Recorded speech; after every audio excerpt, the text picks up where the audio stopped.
तुमच्या समोर माध्यमांसमोर येण्याचा विषय नवी मुंबई संदर्भात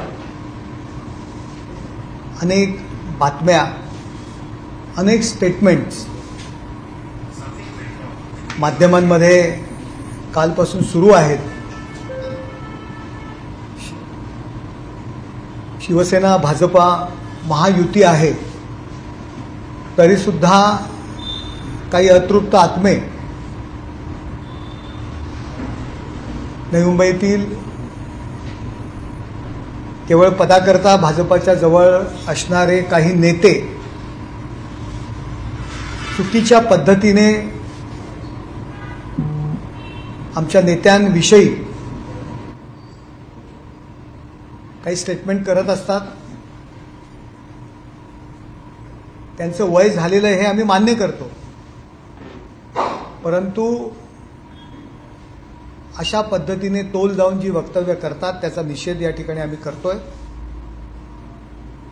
राजकारणामध्ये एखाद्याचा मत्सर असावा, एखाद्याबद्दल राग असावा, परंतु या स्तराला जर राग जात असेल तर ते चुकीचं आहे। नालायक म्हणणं, नालायकगिरी म्हणणं, अशा पद्धतीने आरोप केले जात आहेत, परंतु नालायक म्हणण्याचा अधिकार त्यांना दिला कोणी? त्यांनी आपल्या छातीवर हात ठेवून किंवा डोक्यावर हात ठेवून किंवा ज्या परमेश्वराला तुम्ही मानता त्या परमेश्वराची आण घेऊन किंवा त्याच्यावर हात ठेवून आपल्याला दुसऱ्याला नालायक म्हणण्याचा अधिकार आहे का? नालायक कुणाला म्हणतात? नालायकगिरी काय असते? तो प्रश्न स्वतःला त्यांनी विचारायला पाहिजे, त्यांनी आत्मपरीक्षण करायला पाहिजे। ज्यांची स्वतःची योग्यता, लायकी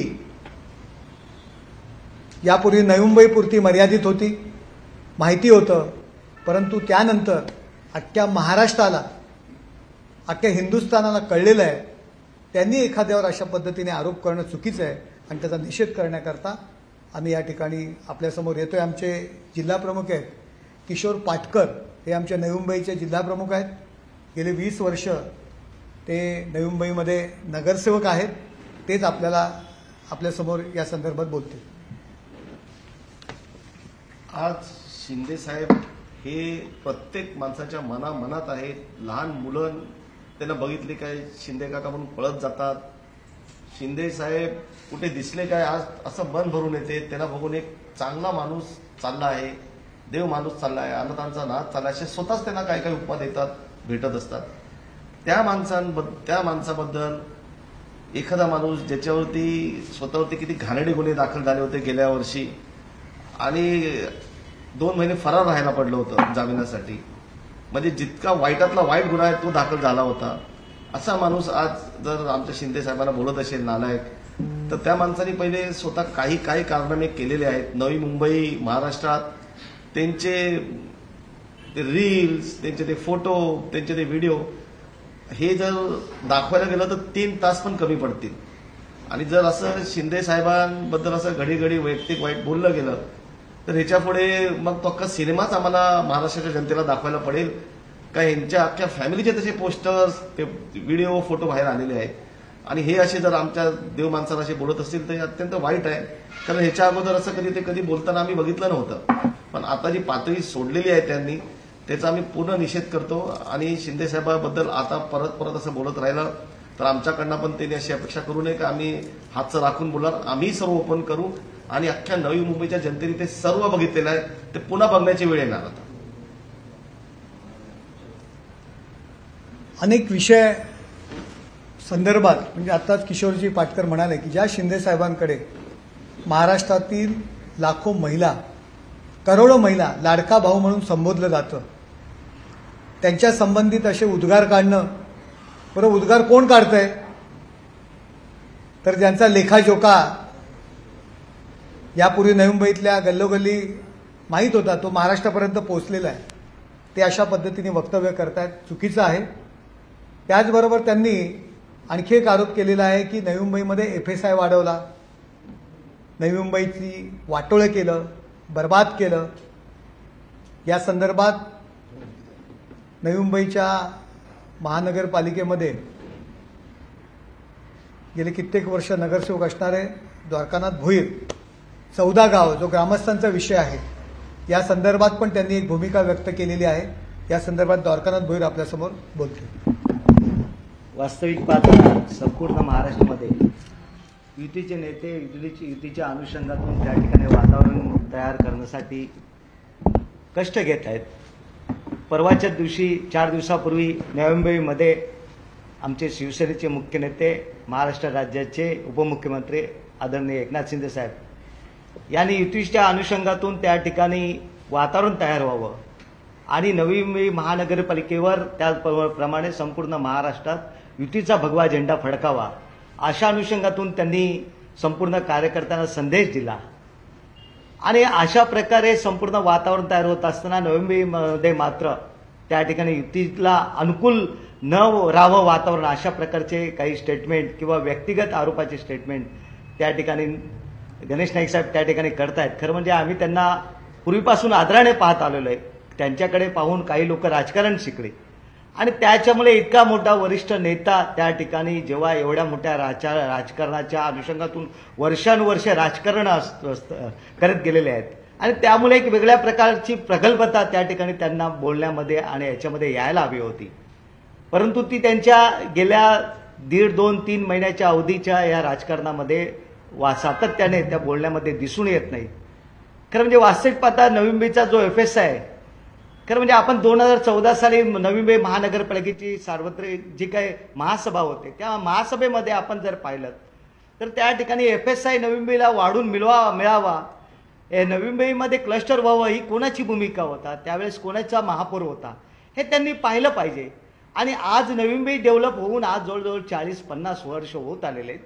तिथल्या बिल्डिंगची काय अवस्था आहे, त्यामुळे लोकांचं त्या ठिकाणी असलेल्या घरांमध्ये सुधारणा व्हावी आणि जी काही सुधारणा होताना जो FSI म्हणतो त्या ठिकाणी येणारी लोक त्या ठिकाणी संपूर्णपणे नियोजन महानगरपालिका आणि शासन सक्षमपणे त्या ठिकाणी करायला तयार आहे. आणि असं असताना नवी मुंबईच्या अनुषंगातून FSIच्या अनुषंगातून आदरणीय शिंदे साहेबांनी वेगवेगळे FSIच्या अनुषंगाने निर्णय घेतले आणि ते लोकांच्या गरजेनुसार घेतलेले आहेत, लोकांना पूरक असे घेतलेले आहेत. स्थानिक प्रकल्पग्रस्तांच्या अनुषंगातून त्या ठिकाणी निर्णय घेतलेला आहे आणि हे सर्व निर्णय पूरक असताना लोक त्या ठिकाणी आनंदाने त्या ठिकाणी घरांची मागणी त्या ठिकाणी पूर्ण होत असताना अशा प्रकारे FSI नाही म्हणजे आपणच मागणी करायची आणि आपणच आपल्या काही लोकांना त्या ठिकाणी संधी उपलब्ध होत नाही म्हणून आपणच तो निर्णय चुकीचा कसा आहे हे लोकांसमोर बोलणं हे चुकीचं आहे. खरं म्हणजे त्याचबरोबर 14 गाव हे आमचे सगळे तिकडचे स्थानिक पुत्र आहेत. स्थानिक पुत्रांच्या अनुषंगातून 14 गाव हे 1995चा आपण इतिहास पाहिला तर 1995 साली ते स्वतः मंत्री होते, आमदार होते त्या ठिकाणी आणि त्या ठिकाणी नवी मुंबई सार्वत्रिक निवडणुकीमध्ये 14 गावे समाविष्ट झालेले होते, तिथले नगरसेवक निवडून आले होते. त्यानंतर काही 2009 साली त्यानंतर ते वगळण्यात आले, परंतु त्यानंतर पुन्हा महानगरपालिकेमध्ये ठराव करण्यात आला 14 गाव समाविष्ट करण्यात आले. त्यावेळेस महापौर कोणाचे होते, मग त्यावेळेस 14 गाव समाविष्ट केले जातील तर महानगरपालिकेवर बोजा पडणार हे त्यावेळेस सुचलं नाही का. म्हणजे आपल्याला अनुकूल असं वातावरण नाही म्हणून आपण विरोध करायचा हे चुकीचं आहे. खरं म्हणजे 14 गाव समाविष्ट केल्यानंतर आता शासन सुद्धा त्या ठिकाणी निधी उपलब्ध करून मागेच परवाच्या दिवशी माननीय उपमुख्यमंत्री साहेबांच्याकडे बैठक झाली, खासदार साहेब उपस्थित होते, त्यामध्ये शासनाने त्या ठिकाणी मान्य केलेले आहे आता त्वरित 70 कोटीचा निधी त्या ठिकाणी उपलब्ध करून देणार आहेत. मग ज्यावेळेस शासन त्या ठिकाणी निधी उपलब्ध करून देणार भविष्यामध्ये 14 गाव ज्यावेळेस रिडेव्हलपमेंटच्या किंवा डेव्हलपमेंटच्या माध्यमातून महसुलाच्या माध्यमातून त्या ठिकाणी जेव्हा शासन महानगरपालिका त्या ठिकाणी करते तेव्हा तो पूर्वी होते म्हणून आता घेतलेले आहेत, कोणाच्या प्रेमाखातीर घेतलेले नाहीत तितके. तर त्या लोकांची मागणी होती, तिथल्या स्थानिक भूमिपुत्रांची मागणी होती आणि भूमिपुत्रांना आवश्यक म्हणून आपण भूमिपुत्रांचे नेते आहोत. मग त्या नेत्यांना जर न्याय मिळवून द्यायचा होता मग गेली 15 वर्ष आपण त्यांना न्याय का मिळवून दिला नाही. मग इतर महानगर तुम्ही शासनामध्ये होते, मग शासनामध्ये त्यांना इतर महापालिकेच्या अनुषंगातून आपण निर्णय मिळवून द्यायला पाहिजे होता. मग जर का पूर्वी आपल्याकडे होते तर आता समाविष्ट झाले तर समाविष्ट होताना जी काही त्या ठिकाणी नियोजन अनुषंगातून असेल जी बैठक झाली त्यानुसार भविष्यामध्ये सुद्धा बैठकी होतील. म्हणून अनटाई 14 गावचा बोजा ठीक आहे, त्या ठिकाणी जे काही इन्फ्रास्ट्रक्चर उभं करावं लागणार आहे पण त्या ठिकाणी शासनाच्या मदतीतून सुद्धा त्या ठिकाणी करता येईल. त्याचबरोबर त्या ठिकाणी इतर गोष्टीची कराच्या माध्यमातून आपल्याला मिळणारी गोष्ट आहे ना. म्हणून अनाठाई 14 गावचा मुद्दा, FSIचा मुद्दा म्हणजे आपल्याला अनुकूल नाही म्हणून आपण दोष द्यायचा आणि जेव्हा आपल्याला अनुकूल असं तेव्हा त्याचा आपण पाठपुरावा करायचा, मागणी करायची, हे योग्य ठरत नाही. तुतोंडीपणा हा गणेश नाईकांचा समोर येतोय. स्वतःला नवी मुंबईचा ते राजा समजत होते, परंतु केवळ नवी मुंबईचा उपयोग स्वतःसाठी आणि स्वतःच्या घराणेशाहीतील सत्तेकरता केला असं लोक म्हणतात. नवी मुंबईचे प्रश्न असतील. नवी मुंबई ही स्थानिक भूमिपुत्र, याचबरोबर माथाडी कामगार, कामगार वस्ती यामधील जनता, नागरिक त्या ठिकाणी राहायला गेलेली आहे. सिडकोनी घरं बांधली, जुनी झाली, धोकादायक झाली आणि पुन्हा पूर्वी 350, 400, 450 स्क्वेअर फुटाचं, 550 स्क्वेअर फुटाचं घर होतं. मुलं वाढली, मुलं झाली, संसार वाढला, घर अपुरं पडू लागलं. प्रत्येकाला वाटतं माझं स्वतःचं आणि माझ्या मुलाला घर असावं. लोकांची ऐपत नाही आहे त्या ठिकाणी पुन्हा नव्याने बिल्डिंग बांधणं. मग रिडेव्हलपमेंट येतं. रिडेव्हलपमेंटमध्ये बिल्डर येतो. मग बिल्डर आहे त्या माणसाला 20%, 30%, 40% वाढ देतो. त्या माणसाचं 3-4 वर्ष कामकाज जेव्हा बिल्डिंगचं सुरू होतं त्यावेळी त्या खोलीचं भाडं देतो आणि त्यामुळे रिडेव्हलपमेंटला चालना त्या ठिकाणी मिळाली आणि त्या माणसाला, त्या लाभार्थ्याला फुकट घर मिळतं. आणि त्याकरता तो काही समाजसेवा करत नाही बिल्डर, त्याकरता FSI वाढवणं गरजेचं असतं असलेल्या जागेवरती. आता हा जो FSI जो वाढलेला आहे त्यामुळे मूळ नवी मुंबईकराला फुकट घर मिळणार आहे, चांगलं घर मिळणार आहे, मोठं घर मिळणार आहे. नाईक साहेबांना याची अडचण काय आहे? नाईक साहेबांना काय खटकतं आहे? स्वतःच्या बिल्डर लोकांना नवी मुंबईतील नागरिक कामं देत नाही आहेत म्हणून त्यांना त्रास आहे का? हा मोठा प्रश्न या ठिकाणी उपस्थित झालेला आहे. एकनाथ शिंदे साहेबांनी नवी मुंबईकरता स्थानिक भूमिपुत्र असतील, माथाडी कामगार असतील, अनेक वर्ष प्रलंबित असे विषय, कंडोनियम अंतर्गत ज्या सिडकोनी बांधलेल्या वसाहती आहेत माथाडी कामगारांच्या, त्या ठिकाणी महानगरपालिका काम नाही करत. मलनिस्सारण टॅक्स घेते, पाण्याचं टॅक्स भरते, त्या ठिकाणी काम नाही करत. गेले 20 ते 25 वर्ष शिंदे साहेबांनी निर्णय घेतला त्या ठिकाणी महानगरपालिकेने काम करायला पाहिजे. चुकीचा निर्णय घेतला का? तुम्ही जर इतके वर्ष नवी मुंबईचे राजे स्वतःला समजता, तुम्ही मंत्री होतात, पालकमंत्री होतात, का नाही हे सगळे निर्णय घेतले? त्यामुळे नवी मुंबईतील जनते, स्थानिक भूमिपुत्रांचा गरजेपोटी बांधलेली घरं आहेत. केव्हा निर्णय झाला, परंतु अद्यापही त्या निर्णयामध्ये क्लॅरिटी नव्हती. शिंदे साहेबांनी त्यासाठी बैठक घेतली. शिंदे साहेबांनी स्थानिक भूमिपुत्रांवरचा अन्याय दूर केला. अनेक विषय आहेत, धोकादायक इमारतींचे विषय असू द्या, FSIचा विषय असू द्या, गरजेपोटी बांधलेल्या घरांचा विषय असू द्या, हे सर्व निर्णय एकनाथ शिंदे साहेबांनी सोडवले.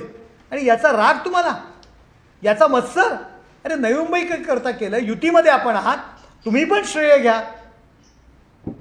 परंतु केवळ एक ठाण्यातील कार्यकर्ता मुख्यमंत्री झाला, उपमुख्यमंत्री झाला, पालकमंत्री आहे, महाराष्ट्राच्या राजकारणामध्ये त्याला स्वतःचं एक वेगळं स्थान आहे, याकरता एक जलन असते, जळणं. त्यांचा मुलगा खासदार झाला, 3 वेळा खासदार आहे, हो, निवडून आलाय, पण एवढे जळायला पाहिजे तुम्ही? यातून तुमची जलन या ठिकाणी दिसून येते. त्यामुळे नाईक साहेबांना माझं, मी साहेब आजही म्हणतोय, एक इशारा आहे की आपण ज्येष्ठ आहात, अशा पद्धतीची वक्तव्य केली तर नाईलाजाने आम्हालासुद्धा अशाच पद्धतीने बोलावं लागेल. सर्वसाधारण कार्यकर्ता, सर्वसाधारण महिला आघाडीचे आमचे कार्यकर्ता, युवा सेनेचा कार्यकर्ता तुमच्या विरुद्ध बोलेल. तुमच्या ह्या वयाला ते न शोभणारं आहे, एवढंच मला या ठिकाणी सांगायचं आहे. अनिकेत, तू काय बोलतो? गणेश नाईक म्हणतायत की नवी मुंबईचा महापौर हा भाजपचाच होईल, महायुतीशिवाय किंवा महायुतीचा नसतं. या देशामध्ये महायुती आहे, राज्यात महायुती आहे. लोकांसमोर आम्ही महायुती म्हणून लोकसभेला गेलो, लोकांसमोर महायुती म्हणून विधानसभेला गेलो. महानगरपालिकेला, स्थानिक स्वराज्य संस्थेला सुद्धा महायुती म्हणून आम्ही जाणार आहोत, अशी आमचे नेत्यांची भूमिका आहे. आणि नेत्यांची भूमिका ही आमची भूमिका आहे, हे आम्ही मान्य करतो. आम्ही काही कटोरा घेऊन त्यांच्या पाठीमागे फिरत नाही आहोत की आमच्याशी युती करा. तुम्ही भाजप असाल, भाजपाचे प्रदेशाध्यक्ष असाल, तुम्हाला जर भारतीय जनता पार्टीने अधिकार दिले असेल तर जाहीर करा ना की नवी मुंबईत आम्ही युती तोडली, आम्हाला नाही करायचं आहे. आम्ही काय कटोरा घेऊन तुमच्या पाठीमागे फिरत नाही आहोत. परंतु आमचे नेते म्हणतात, महायुतीचे नेते म्हणतात की या राज्यात स्थानिक स्वराज्य संस्थेला युती होईल. आम्ही सुद्धा तेच म्हणतोय. ज्यावेळी नेते म्हणतील नवी मुंबईत युती नाही, त्यावेळी आम्ही म्हणू युती नाही. परंतु आमचं स्टेटमेंट कायम असणार आहे की नेते जोपर्यंत निर्णय घेत आहेत की या महाराष्ट्रामध्ये स्थानिक स्वराज्य संस्थेला महायुती असेल, आम्ही हेच म्हणणार. कारण आम्ही पक्ष मानणारे आहोत, पक्षांच्या नेत्यांना मानणारे आहोत. नाईक साहेबांसारखं समोर एकनाथ शिंदे साहेबांच्या विरोधात बोलायचं आणि पाठीमागे आपल्याच पक्षांच्या नेत्यांच्या विरोधात बोलायचं, भाजपच्या पक्षांच्या नेत्यांच्या विरोधात बोलायचं. त्या ठिकाणचा मूळ जो भाजपवाला आहे, मूळ भाजपचे पदाधिकारी आहेत, मूळ भाजपचे लोकप्रतिनिधी आहेत, त्यांना विचारा. RSS, विश्व हिंदू परिषद यातील लोकांना विचारा की भारतीय जनता पार्टीच्या नेत्यांविषयी त्यांचं काय मत आहे. समोर एक काय आणि पाठीमागे एक काय, आम्हाला त्यात जास्त खोलात जायचं नाही आहे. परंतु मला एवढंच सांगायचं आहे की महायुती म्हणून महाराष्ट्रामध्ये आपण सत्तेत आहोत.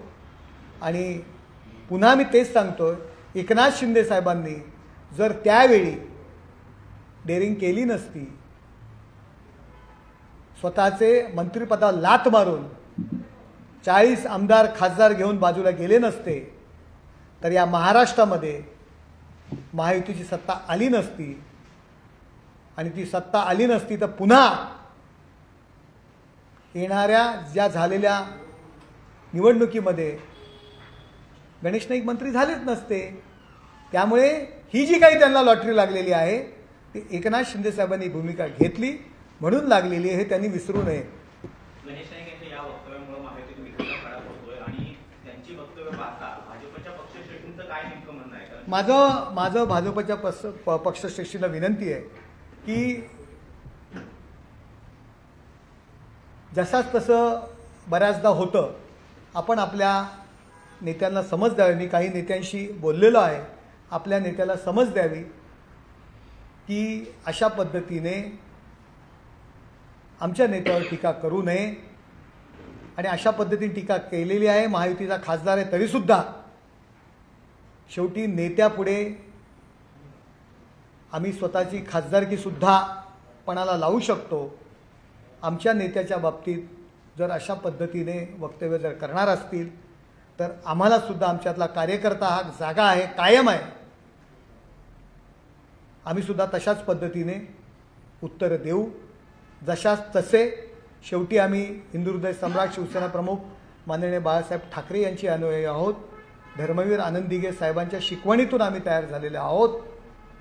आमच्या नेत्याच्या संदर्भात जर चुकीची वक्तव्य केली तर त्याच्या 10 पट वक्तव्य आम्ही चुकीची करू शकतो, हे मी या प्रेस कॉन्फरन्सद्वारे देऊ शकतो, उत्तर देऊ शकतो.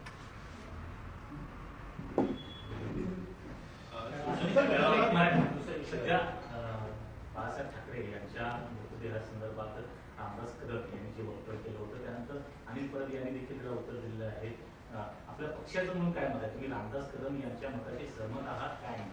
बघा, रामदासबाईंनी त्या दिवशी जे काही वक्तव्य केलेलं आहे ते सगळ्यांसमोर केलेलं आहे. पक्षाच्या व्यासपीठावरून हे वक्तव्य केलेलं आहे आणि त्यांनी म्हटलेलं आहे हे जर खोटं असेल तर उद्धवजींनी त्याचं उत्तर द्यावं.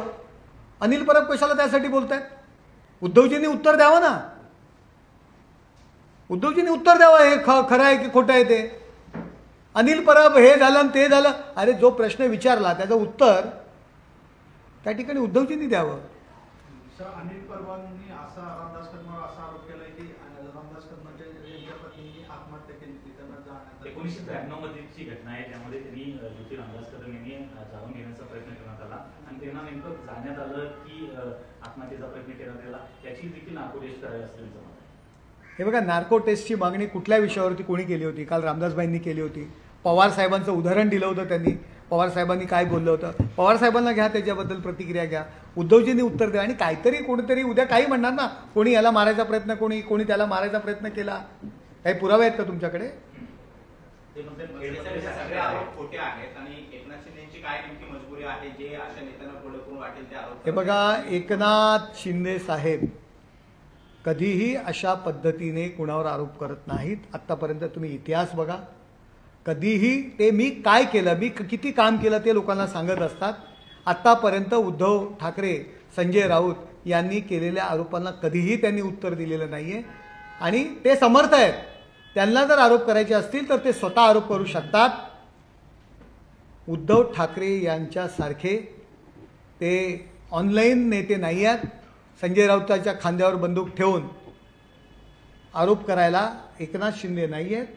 एकनाथ शिंदेला जर आरोप करायचे असतील तर ते स्वतः आरोप करतील आणि त्यांच्या त्या पोटडीमध्ये खूप काही आहे. ज्यावेळी आरोप करायची वेळ येईल तेव्हा उद्धवजी आपण कदाचित महाराष्ट्र सोडून जा, एवढी शिदोरी एकनाथ शिंदे साहेबांकडे आहे. त्यामुळे एकनाथ शिंदे साहेबांना दुसऱ्याच्या तोंडून आपल्यावरती आरोप करायची गरज नाही. शिवसेना पक्षाच्या व्यासपीठावरून हे सगळे आरोप झालेले आहेत आणि त्यावरून हे बघा, आरोप आरोप आरोप आरोप याचा बाऊ केला जातोय. त्यांनी प्रसंग सांगितलेला रामदासबाईंनी, असा असा प्रसंग झाला होता, आरोप नाही केलेले, असा असा प्रसंग झाला होता. 2 दिवस लेट बाळासाहेबांचा मृत्यू जाहीर केला. यामागची कारणं काय हा त्यांनी प्रसंग सांगितलेला आहे. त्या प्रसंगाचं स्पष्टीकरण त्यांनी द्यावं. त्यांनी सांगितलं स्पष्टीकरण द्या म्हणून. नार्को टेस्ट करा त्यांनी सांगितलेलं आहे. तुम्ही सुद्धा त्यावेळेला शिवसेनेत होता, तर याच प्रश्नाला पुढे असं विचारायचं आहे, खरोखरच 2 दिवसानंतर बाळासाहेबांचा मृत्यू जाहीर केला होता का? तुम्ही तेव्हा मातोश्रीवरती येणं जाणं सुरू होतं तेव्हा तुम्हाला काय सांगण्यात आलं होतं? हे बघा, त्यावेळची जी परिस्थिती होती बाळासाहेबांच्या मृत्यूविषयी आपणास माहिती आहे. 3-4 दिवसच बाळासाहेब गेले वगैरे अशा बातम्या येत होत्या. त्याच्यामुळे नक्की आतमध्ये जायला कोणाला परवानगीच नव्हती. त्याच्यामुळे नक्की काय झालं आतमध्ये, परंतु त्या आठवडाभर त्या बातम्या चालू होत्या. गेले नाही आहेत, गेले आहेत, अशा पद्धतीच्या बातम्या त्यावेळी सुरू होत्या. सगळ्यांना माहिती आहे. सगळ्यांना माहिती आहे की जी अंत्ययात्रा होती ती जी काही काढायला डायरेक्ट शिवाजी पार्कला नेणार होते त्या प्रसंगाला आम्ही साक्षीदार आहोत. जे काही रामदासबाई म्हणत आहेत, शेवटी आम्ही एक छोटे कार्यकर्ते होतो, एक नगरसेवक म्हणून होतो एवढ्या आतमध्ये, आणि आम्ही काही शेटजींची पोरं नव्हतो. त्याच्यामुळे आतमध्ये जाण्यासाठी आम्हाला परवानगी नव्हती. आम्ही आपले शिवसैनिक होतो. 4-5 दिवस मातोश्रीच्या गेटच्या बाहेर आम्ही त्या ठिकाणी होतो. आतला विषय काही माहिती नाही त्याच्यामुळे. परंतु अंत्ययात्रा डायरेक्ट शिवाजी पार्कला घेऊन जायचं ही चर्चा होती. पण काही नेत्यांनी विरोध केला की अंत्ययात्रा मातोश्री कलानगरपासूनच निघायला पाहिजे. ही चर्चा त्या ठिकाणी होती, ती आमच्या कानावर आहे. शेटजींची मुलं नसल्यामुळे आम्ही आतमध्ये काय चाललं हे आम्हाला माहीत नव्हतं. मुंबईमध्ये शिवसेना विरुद्ध शिवसेना असा वाद रंगतोय, नवी मुंबईमध्ये शिवसेना विरुद्ध भाजप असा वाद रंगतोय. तुम्हाला असं वाटतं का लोकसभा विधानसभेपेक्षा स्थानिक स्वराज्य संस्थांच्या निवडणुका या जास्त गाजणार आहेत? स्थानिक स्वराज्य संस्थांच्या निवडणुका ह्या नक्की नेहमीच गाजतात. कारण डेली जे काही विषय असतात किंवा कार्यकर्ता हा जो विषय असतो, प्रत्येक पक्षाचा कार्यकर्ता हे पक्षाचं अंग असतं.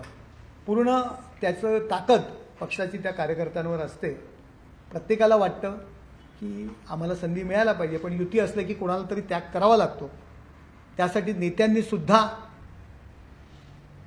शेवटी महानगरपालिका, नगरपालिका यामध्ये जी पक्षाची ताकद असते ती विधानसभा आणि लोकसभेच्या ताकदीमुळेच असते. जी ताकद विधानसभा आणि लोकसभेला आपल्याला मिळालेली आहे तो सर्वसाधारण निवडणुकींमधून मिळालेली आहे, त्या निवडणुकीमुळे मिळालेली आहे. तर नेत्यांनी सुद्धा आपल्या खालच्या नेत्यांवरती थोडा कंट्रोल ठेवणं गरजेचं आहे. कारण पुन्हा जेव्हा विधानसभा येतील, पुन्हा जेव्हा लोकसभा येतील, तेव्हा लोकांसमोर तुम्हाला महायुती म्हणूनच जायचं आहे. आणि मग जर मतदार राजाने तुम्हाला विचारलं, अरे महानगरपालिके आणि नगरपालिकेच्या निवडणुकीमध्ये अशा पद्धतीने टीका करताय, तर विधानसभा आणि लोकसभेला कुठल्या तोंडाने तुम्ही समोर जाताय, तर त्याला उत्तर काय देणार हे आपण लक्षात घेतलं पाहिजे.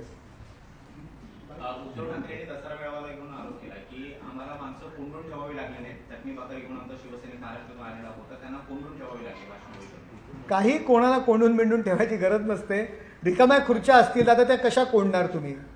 आपण पाहिले काय परिस्थिती आहे ती, त्या मेळाव्याची काय परिस्थिती आपण पाहिलेली आहे आणि आमच्या नेस्कोच्या मेळाव्याची काय परिस्थिती आहे. दोघांची चित्र दाखवा, प्रेक्षक कार्यकर्त्यांचे व्हिडिओज दाखवा, दूध का दूध पाणी का पाणी हो जाएगा. ओला, उबर आणि रॅपिडो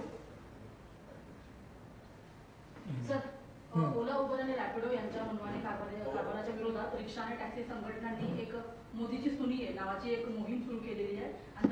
असं आहे की जर आम्हाला आमच्या मागण्या मान्य झाल्या नाही तर आम्ही महायुतीच्या विरोधात मतदान करू असं त्यांनी इशारा दिलेला आहे. त्यांची प्रमुख मागणी आहे की प्रताप सरनाईक यांनी राजीनामा द्यावा. हे बघा, तुमची संघटना आहे, तुम्ही तुमचे प्रश्न बोला, त्याचा उकल कशी निघेल. तुम्ही मंत्र्याने राजीनामा द्यावा ही मागणी करता म्हणजे हेतुपुरस्पर तुम्ही मागणी करताय. कोणीतरी तुम्हाला सुपारी दिलेली आहे याचा अर्थ. तुम्ही तुमचे प्रश्न मांडा, प्रश्न लोकांसमोर आणा, मंत्र्यांसमोर आणा. मंत्र्यांनी तुम्हाला वाटतं तर उपमुख्यमंत्र्यांकडे जा, मुख्यमंत्र्यांकडे जा. मंत्र्यांनी राजीनामा द्यावा ही कसली मागणी करताय? म्हणजे कोणीतरी तुम्हाला सुपारी दिलेली आहे. काही दिवसांपूर्वी प्रताप सरनाईक यांनी रॅपिडो बाईकवरती कारवाई केली होती. त्याच्यानंतर काही दिवसानंतर एक जो खेळ झाला होता त्याला स्पॉन्सर म्हणून रॅपिडो होती. बघा, रॅपिडो ही कंपनी आहे, रॅपिडो ही कंपनी आहे. वर्षोनुवर्ष एखाद्या संस्थेला जर ती मदत करत असेल, दहीहंडीसारखा खेळ होता, त्याच्यासाठी जर देशी खेळाला जर ते प्रोत्साहन देत असतील तर त्याच्यामध्ये ऑब्जेक्शन घेण्याचं काही कारण नाही आहे. उद्धव ठाकरेंनी माध्यमांशी संवाद साधताना पुन्हा एकदा पक्षाला घेऊन टिप्पणी केली की शिवसेना हा माझाच पक्ष आहे, निवडणूक आयोगाला चिन्ह पालन करण्याचा कोणताही अधिकार नाहीये, तरी शिवसेना आमचीच आहे. हे बघा, वर्षोनुवर्ष गेले 3-4 वर्ष आपण हेच ऐकतोय, वेगळं काही ऐकत नाहीये. नवीन ऐका काहीतरी.